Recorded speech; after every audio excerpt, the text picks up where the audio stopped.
వచ్చిన మీ అందరికీ కూడా మరొకసారి అభినందనలు తెలియజేస్తూ జై తెలంగాణ, జై కేసీఆర్. ఇప్పుడు అక్క చెప్పింది కరెక్టే. ప్రజలను పెద్దసారి గుర్తు చేస్తారు. ఇంటింటికి ప్రతి ఇంట్లో సంతోషం, ప్రతి ఇంట్లో ఆనందం అని గుర్తు చేస్తారు. చిన్న సార్నేమో కేటీఆర్ సార్ని. సార్ అంటే ఎవరు మరి? Father of the Telangana KCR అయితే మన future of the Telangana KTR. ఒక నిమిషం, ఒక దండం పెడితే రాగే ఒక్క అయితే is not a man, is a power. తెలుసు కదా? తెలుసా లేదా? వెంబడవాడి ముఖ్యమంత్రి వెంటాడి వేధించి వెంటాడి ప్రతినిత్యం నిద్రలో పొద్దున కేసీఆర్ ఒక్క నిమిషం బ్రేక్ఫాస్ట్ లో కేసీఆర్ లేదు, నిద్ర పడతలేదు. డమ్మి ముఖ్యమంత్రి రేవంత్ రెడ్డి గారికి రాత్రి నిద్రలో కేటీఆర్ నచ్చిండు. రాత్రి 12కి వదిలేకు లేచి తమ్మని కేటీఆర్ అంటున్నట్టు. మా వదిలే అరే ఏం పుట్టిందిరా బాయ్ నీకు, అప్పుడే అట్ట తలుగుతుంది, ఇప్పుడే ఓడి గెలిచినా కానీ ఇట్ట తలుగుతున్నావు అంటే నాకు ఒక్కటే రెండే కోరికలమ్మా. పొద్దున కేసీఆర్ పేరు లేకపోతే నాకు నిద్ర కాదు. దేవుడు రాత్రికి నాకు నిద్రలో కేటీఆర్ పట్టుకున్నాడు. రేపేం మాట్లాడతాడో భయం. పొద్దున ఇంకో బాధ ఏంటంటే అరే 20 నెలలు అవుతుంది నా పేరు తీయాడు కేసీఆర్. అరే రామ ఇది ఎక్కడరా నాయన నా బాధ. 20 నెలల్లో ఒక్కసారి కూడా పేరు తీయాలంటే నీ పేరు ఎందుకు ఇస్తారో, నువ్వు రాక్షస జాతి అవుతుంది. అంతేనా కాదు? అందుకోసమే మా కేటీఆర్ అన్న బిడ్డ ముఖ్యమంత్రి రేవంత్ రెడ్డి చెప్తా ఉన్నా నీకు, ఆయన 3 ఫేజ్ల కరెంటు ఆయన ముట్టుకుంటూ అంటే బాడీ మోసం అయిపోతావు. అంతేనా అన్న? సారీ అన్న. ఇప్పుడు మన యువ నాయకుడు కేటీఆర్ గారు మాట్లాడాల్సి కోరుతాం. జై తెలంగాణ,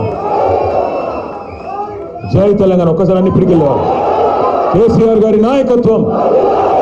ముందుగా సోదరి వాళ్ళ తిరిగి సొంత కొట్టికి చేరుకున్న మా ఆడబిడ్డ శ్రీమతి విజయభారతి గారి గట్టిగా చప్పట్లతో స్వాగతం చెప్పాల్సిందిగా కోరుతూ, గౌరవనీయులు నిజామాబాద్ జిల్లా పార్టీ అధ్యక్షులు మాజీ శాసనసభ్యులు ఆర్మూర్ సోదరులు ఆశన్న గారి జీవన్ రెడ్డి గారికి, పెద్దలు రంగారెడ్డి జిల్లాని తన సమర్థ నాయకత్వంలో గత 25 సంవత్సరాలుగా ఆనాడు డాక్టర్ వైఎస్ రాజశేఖర రెడ్డి గారికి ఎట్లాగైతే ఒక చెల్లెమ్మగా ఆనాడు వారితో పాటు కలిసి నడిచినారో, ఈరోజు మరొకసారి కేసీఆర్ గారికి ఒక సోదరిగా మరి రంగారెడ్డి జిల్లాని అత్యద్భుతంగా ముందుకు తీసుకెళ్తున్న పెద్దలు మాజీ మంత్రివర్యులు మా అందరి అక్క, పోరాటానికి ప్రతీక మా ఆడబిడ్డ శ్రీమతి సబితా ఇంద్రారెడ్డి గారికి, గౌరవ మాజీ ఉప ముఖ్యమంత్రి అన్నగారు, తొందరలో స్టేషన్ గన్పూర్లో ఎలక్షన్ వస్తే తప్పకుండా అక్కడ మళ్ళీ తిరిగి కాబోయే ఎమ్మెల్యే గారు గౌరవనీయులైన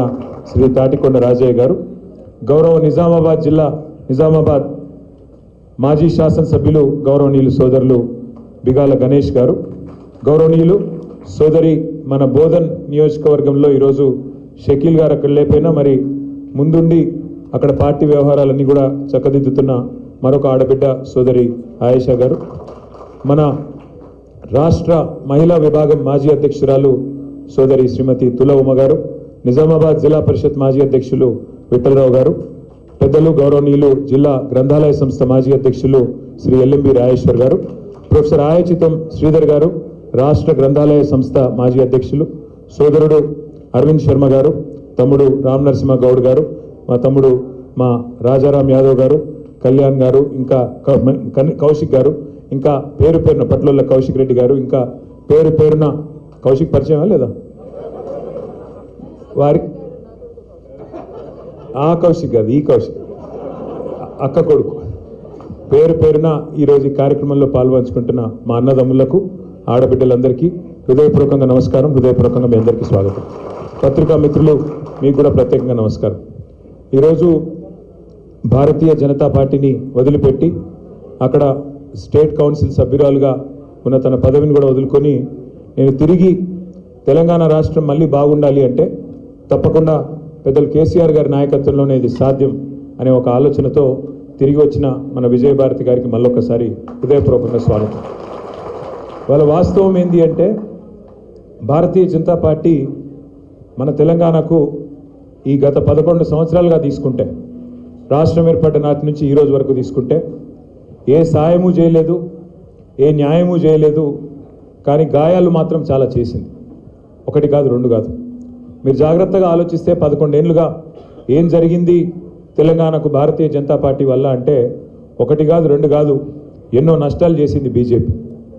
ముఖ్యంగా మా తమ్ముళ్ళు మా చెల్లెళ్ళు ఎవరైతే యువకులు ఉన్నారో ఉజ్వలమైన భవిష్యత్తు మీద బంగారు ఆశలు పెట్టుకొని ఉన్నారో వాళ్ళు దయచేసి గుర్తుపెట్టుకోవాలని నేను కోరుతా ఉన్నాను.